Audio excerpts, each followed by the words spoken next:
பர்திமேயு சுவிசேஷ ஊழியங்கள் வழங்கும் நற்செய்தி நேரம். தேவ செய்தி பாஸ்டர் ஆர். அகஸ்டின்.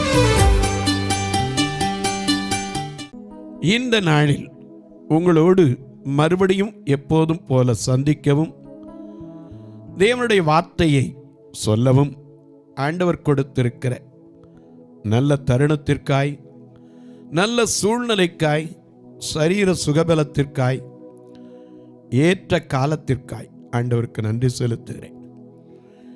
இந்த நாளில் உங்களோடு நான் பேசி வருகிறேன் போராட்டம் என்பதை குறித்து. ஆனால் நேற்றைய தினத்தில் ஒரு அம்மையார் என்னிடத்தில் கேட்டீங்க, ஆண்டவரை நம்புறவங்களுக்கும் நம்பாதவங்களுக்கும் என்னையா வித்தியாசம்? ஆண்டவரை நம்புறவங்களுக்கு என்ன உண்டு, நம்பாதவங்களுக்கு என்ன உண்டு? எப்படி வேணாலும் வாழலான்னு வாழ்கிறாங்களே, அவங்களுக்கும் அதுதானா?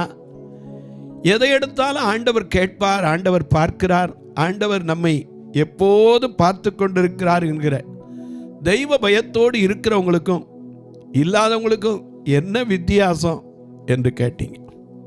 நல்ல கேள்வி. ஆண்டவர் யார்? வித்தியாசங்களை காண்பிக்கிற ஆண்டவர். இந்த நாளிலே அந்த தலைப்பில் தான் உங்களோட பேச போகிறேன். நீங்களும் எப்போதும் போல நான் சொல்லுவேன், உங்கள் வேதாகமத்தை இந்த நிகழ்ச்சியை எப்போ பார்த்தாலும் சரி மறக்காம ஓடி போய் உங்கள் வேதத்தை கையில் எடுத்து, புதிய ஏற்பாட்டை மட்டும் எடுத்து வச்சிடாதீங்க, முழு பைபிள் முழு வேதாகமம் இருக்கும், அதை எடுத்து கையில் வைத்துக்கொள்ளுங்க. ஏன்னா இந்த வசனத்தை கண்கள் பார்க்கணும், வாய் வாசிக்கணும், காது கேட்டு அது இருதயத்திற்குள்ளே போகும்போது தான் பிரயோஜனம் இருக்கும். ஆகையினால இன்னொரு பக்கம் நான் சொல்கிறது சரியாக இருக்கா, அதில் தவறாக இருக்கா, ஒரு வெரிஃபிகேஷனுக்காகவாது வேதத்தை கையில் எடுப்பீங்களா? எடுத்து உங்கள் பைபிளில் மல்கியா தீர்க்கதரிசியின் புஸ்தகம் 3வது அதிகாரம் 18வது வசனத்தை எல்லாரும் கையில் தேடி எடுப்பீங்களா? அப்படி எல்லாரும் எடுக்கிற வரைக்கும் ஆண்டவர் யார்? அல்லேலூயா. கர்த்தருக்கு காத்திருந்து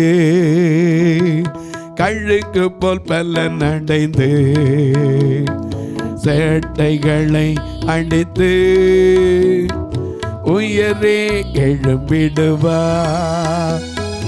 கர்த்தருக்கு காத்திருந்து கழுகு போல் பலன் அடைந்து சேட்டைகளை அடித்து உயரே எழும்பிடுவா. புது பலன் அடைந்திடுவா, நீ புது பலன் அடைந்திடுவா, நீ புது பலன் அடைந்திடுவா,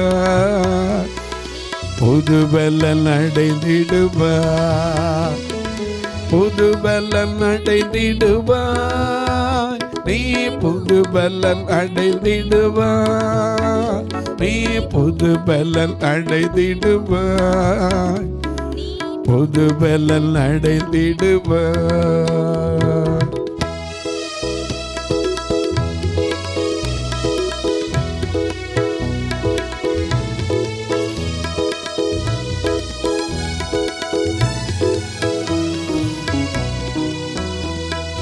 தாகம் உள்ளவன் தண்ணீரை ஊற்றிடுவா, வறண்ட நிலத்தில் தண்ணீரை ஊற்றிடுவா. தாகம் உள்ளவன் ஆவியை ஊற்றிடுவா, வறண்ட நிலத்தில் தண்ணீரை ஊற்றிடுவா. புது பலன் அடைந்திடுவா, நீ புது பலன் அடைந்திடுவா, நீ புது பலன் அடைந்திடுவா, புது பலன் அடைந்திடுவா, புது புது பலன் அடைந்திடுவாய், நீ புது பலன் அடைந்திடுவாய், நீ புது பலன் அடைந்திடுவாய், புது பலன் அடைந்திடுவாய். கர்த்தரை நம்புறவங்களுக்கும் நம்பாதவங்களுக்கும் என்ன வித்தியாசம்? ஆண்டவரை தேடுற மனுஷனுக்கு எல்லாவற்றிலையும் வித்தியாசம் உண்டு. நாம் பேசுகிற பேச்சில், நாம் பார்க்கிற பார்வையில், நாம் சிரிக்கிற சிரிப்பில் கூட வித்தியாசம் இருக்கணும். ஏன்னா மற்றவங்க சிரிக்கிறதுக்கு நாம் சிரிக்கிறதுக்கு வித்தியாசம் இருக்குது. அதே போல் நம்முடைய செயல்களில் மற்றவங்க செய்கிறதுக்கும் நமக்கு வித்தியாசம் இருக்குது. ஏன்னா மற்றவங்க செஞ்சால் அது தெரியாது, நாம் செஞ்சால் அடுத்த நிமிஷம் சொல்லுவாங்க, ஒரு கிறிஸ்துவை அறிந்தவன் இப்படி செய்யலாமா, இப்படி பேசலாமா, இப்படி நடக்கலாமா? ஆண்டவருக்குள்ளே என்னைக்கு வாரமோ நாம் முதலாவது என்ன செய்யணும்? கிறிஸ்துவை உடையவர்கள் தங்கள் மாமிசத்தின் ஆசை இச்சைகளை முதல்ல சிலுவையில் அறையணும். ஆசை இச்சை எல்லாம் விட்டு வந்துடணும்.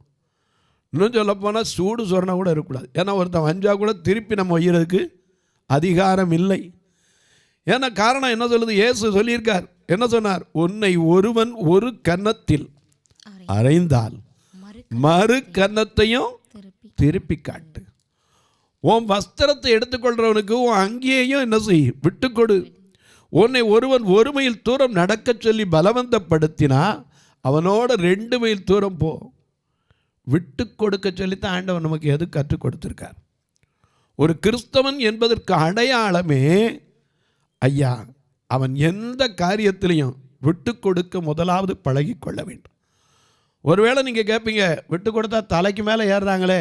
நிச்சயமாக மனுஷரை தலையின் மேலே ஏறி நடக்கிற ஒரு சூழ்நிலை கூட வரும். ஆனால் அதற்கு பிறகு ஒரு செழிப்பான காரியம் உண்டு. மறந்துடாதீங்க, ஆண்டவர் வித்தியாசத்தை காண்பிக்கிறவர். ஆண்டவரை நம்புறவனுக்கும் நம்பாதவனுக்கும், ஆண்டவரை தேடுறவனுக்கும் தேடாதவனுக்கும், அவரையே சார்ந்து வாழ்கிறவனுக்கும், ஆமாம் என்ன நடந்துட போகுதுன்றவனுக்கும் வித்தியாசம் உண்டு.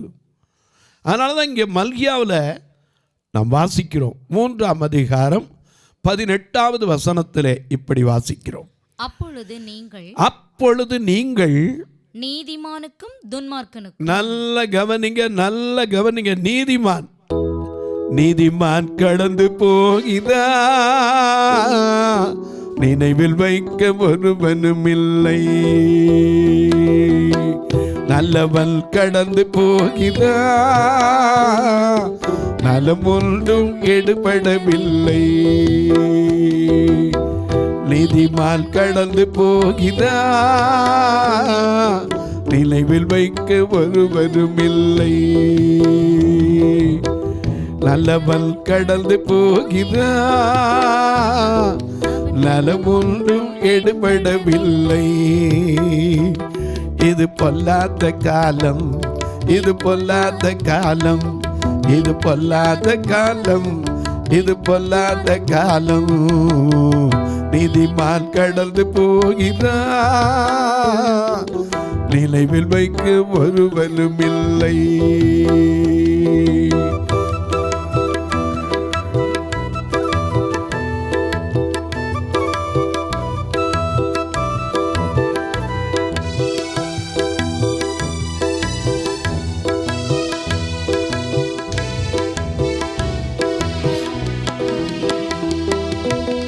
ஞானவான் கடந்து போகிறான், அவன் ஞானம் ஒன்றும் எடுபடவில்லை. ஞானவான் கடந்து போகிறான், அவன் ஞானம் ஒன்றும் எடுபடவில்லை. பலவான் கடந்து போகிறான், பலவான் கடந்து போகிறான், அவன் பலம் ஒன்றும் எடுபடவில்லை. அவன் பலம் ஒன்றும் எடுபடவில்லை. இது பொல்லாத காலம், இது பொல்லாத காலம், இது பொல்லாத காலம், இது பொல்லாத காலம். நீதிமான் கடந்து போகிறார், நினைவில் வைக்க ஒருவரும் இல்லை. நல்லவன் கடந்து போகிறார், நலம் ஒன்றும் எடுபடவில்லை. இது வேதனை காலம், மகா சோதனை காலம்.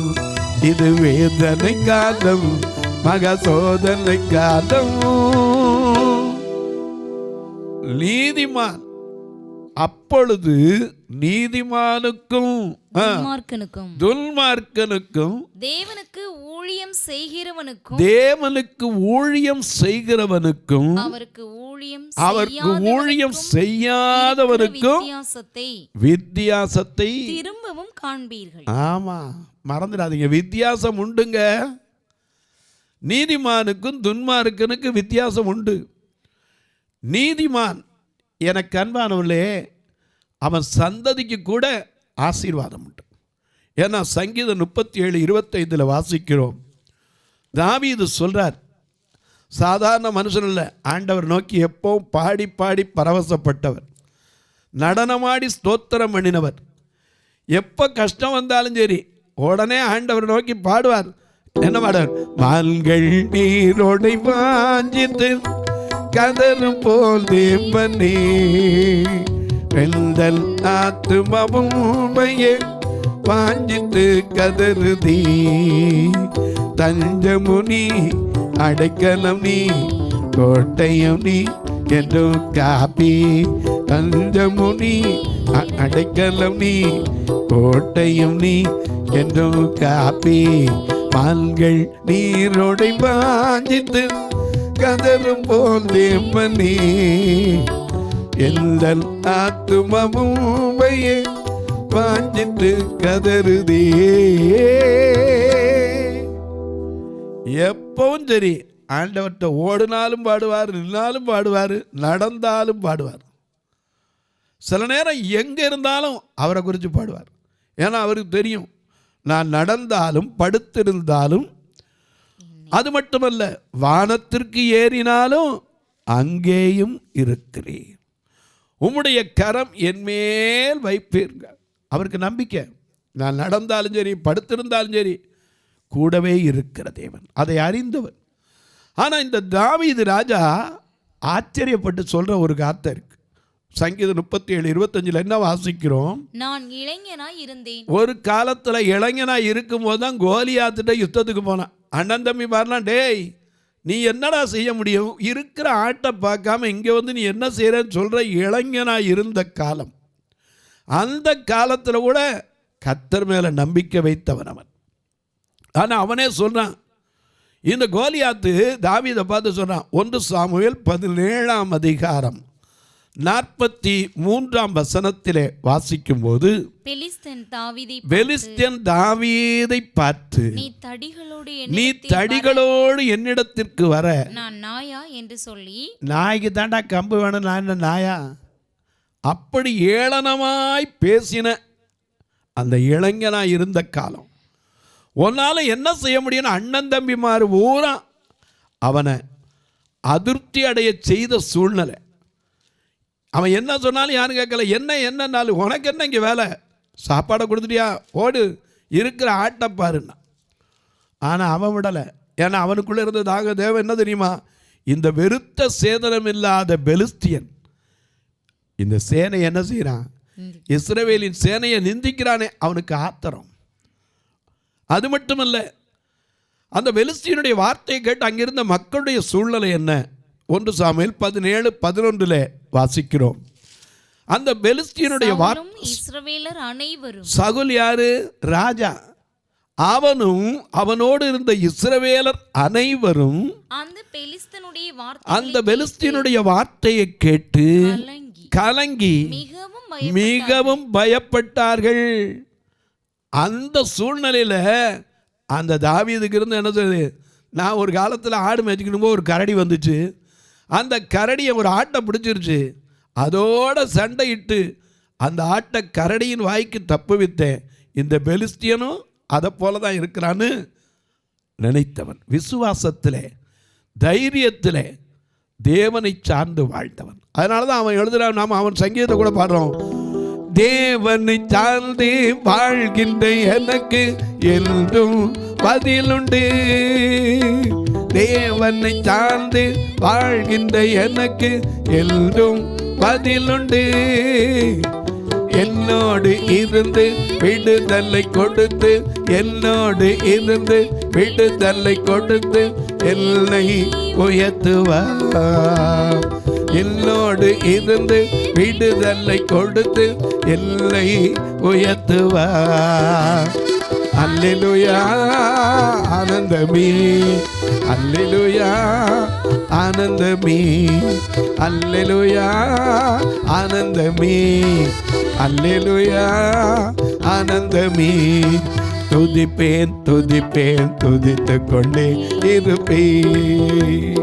துதிப்பேன் துதிப்பேன் துதித்துக் கொண்டே இருப்பேன்.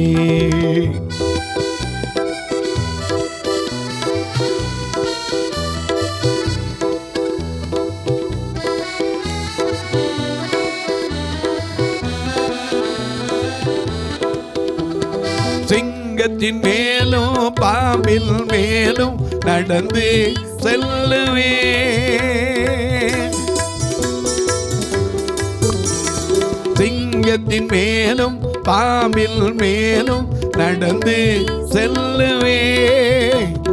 சாத்தானின் சகல வலிமையை வெல்ல, சாத்தானின் சகல வலிமையை வெல்ல அதிகாரம் எனக்குண்டு. சாத்தானின் சகல வலிமையை வெல்ல அதிகாரம் எனக்குண்டு.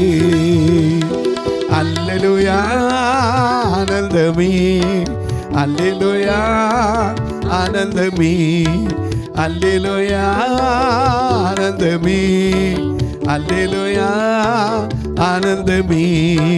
துதிப்பேன் துதிப்பேன் துதித்துக் கொண்டே இருப்பேன்.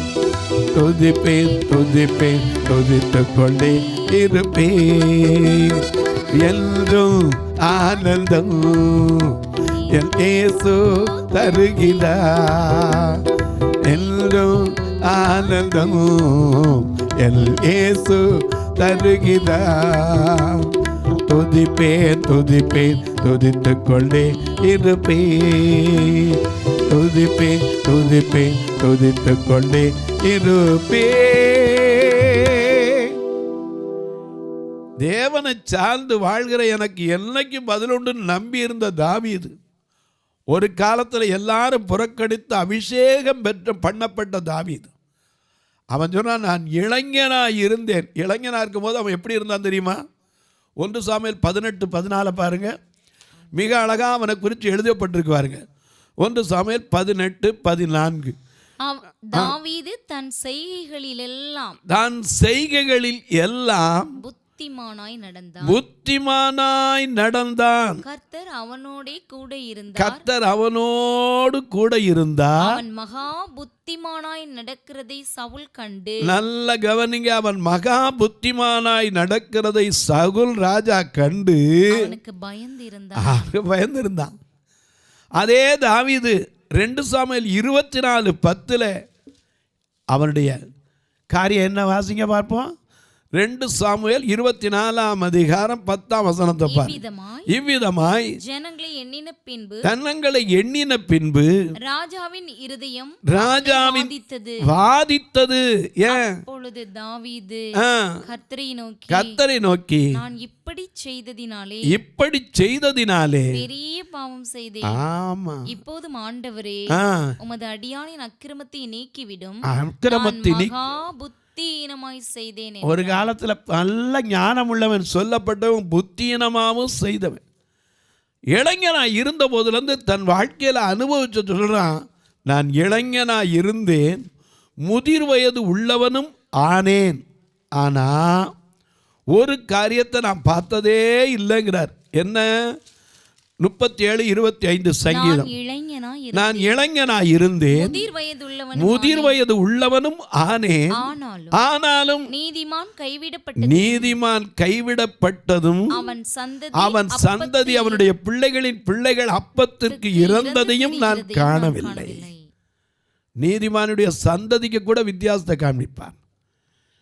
நீதிமான் எனக்கு அன்பானவர்களே, விசுவாசத்தினாலே ஏனோக்கு மரணத்தையே காணாமல் எடுத்துக்கொள்ளப்பட்டான். இந்த உலகத்தில் நீதிமான் எடுத்துக்கொள்ளப்படுகிறான். ஏசாயா 57ஆம் அதிகாரத்திலே மிக அழகாக நமக்கு எழுதி வைத்திருக்கிறார். ஏசாயா 57ஆம் அதிகாரம் 1-2 வசனத்தை பாருங்க. நீதிமானும் ஒரு நாள் மடிந்து போவான், ஒருவரும் அதை மனதில் வைப்பதில்லை.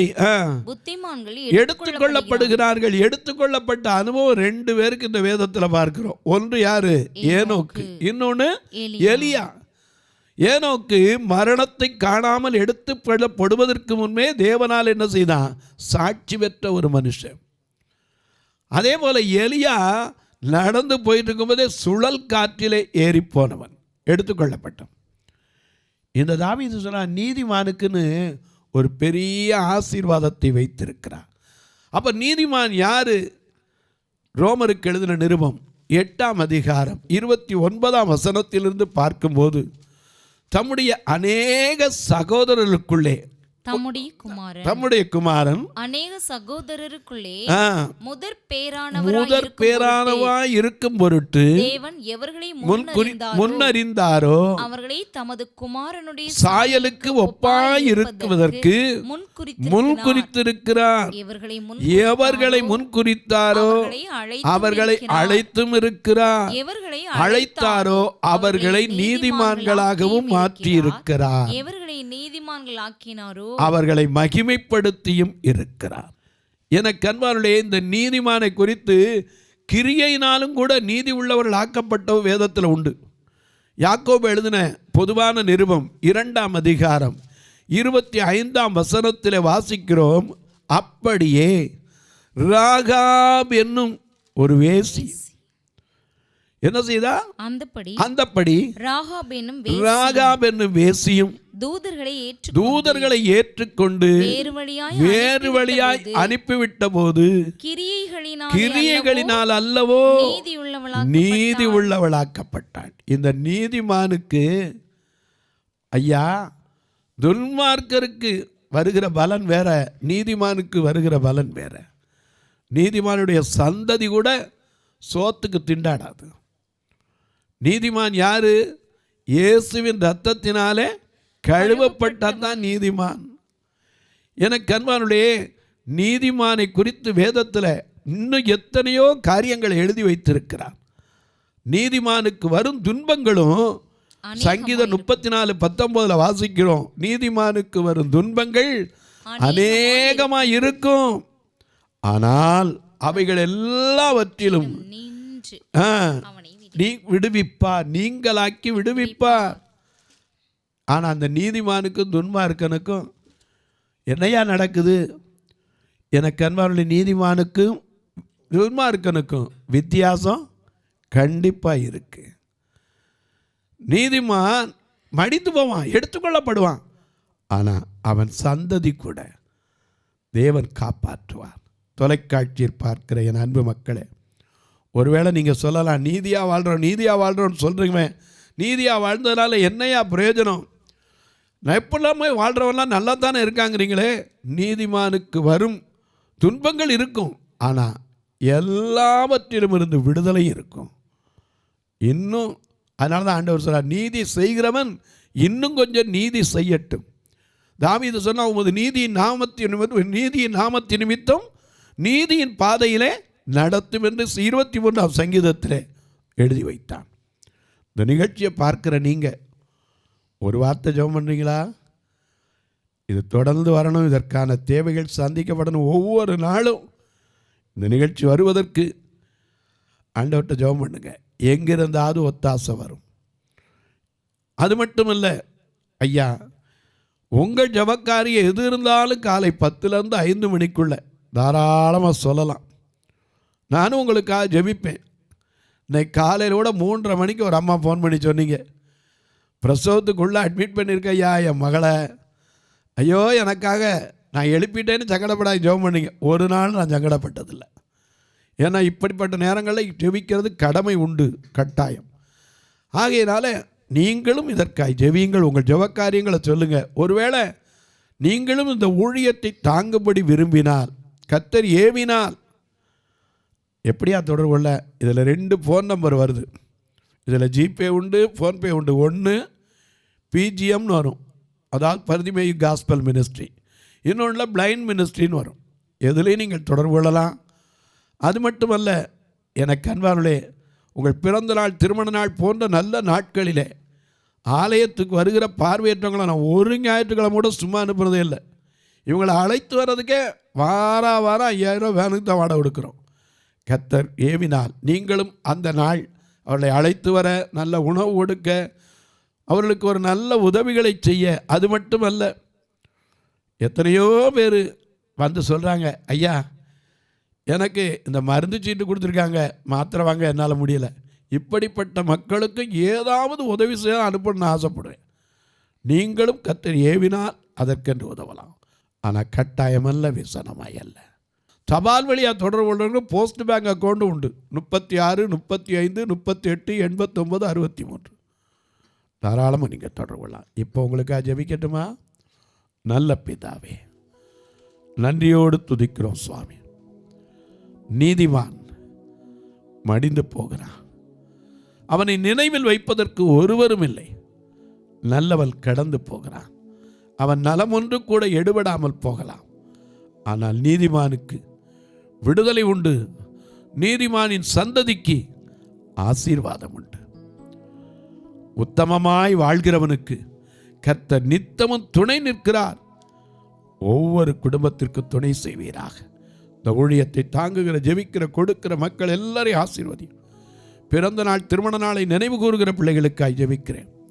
இன்றைக்கு தான் ஒரு நேர்முக தேர்வுக்கு போறையா, என் காரியம் வாய்க்க வேண்டும் என்று அவளோடு இந்த தொலைக்காட்சி முன்னாடி உட்கார்ந்துருக்கிறவங்க, இன்றைக்கி தான் மருத்துவமனைக்கு போறையா, எனக்கு ஒரு டெஸ்ட் எடுத்திருக்காங்க, நல்ல செய்தி வரணும் காத்திருக்கிறவங்க, இன்னைக்கு தாயா பல நாள் முயற்சி பண்ணி பல வருஷங்களா தீர்ப்பு வராத கேஸ் இன்னைக்கு வாய்தா வந்திருக்கு, நான் இன்னைக்கு போகிறேன், எனக்கு ஜெயம் கிடைக்க வேண்டும் என்று வாஞ்சிக்கிறேன்.